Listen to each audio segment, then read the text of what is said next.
Kufe umshayeli oneminyaka elinganisela kwengama-70 emini ngoLwesithathu ngemva kokuthi imoto yakhe iphaphalaze isuka isitezi endaweni yokupaka enxangatheleni nesitolo e-Overport eThekwini. Abezimo ey'phuthumayo bakwe-ALS Paramedics bathe bekungekho bebengakwenza ukuhlenga impilo yakhe. Le video le elandelayo ifakazela esikhuluma ngakho. It's the 20th of June, just after 12:30 p.m. ALS paramedics. It's the 20th of June, just after 12:30 p.m.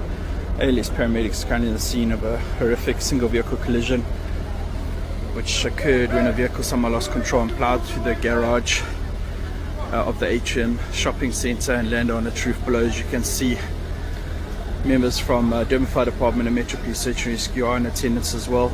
ALS paramedics arrived on scene to find the single occupant of the vehicle severely entrapped in the wreckage and unfortunately had sustained fatal injuries.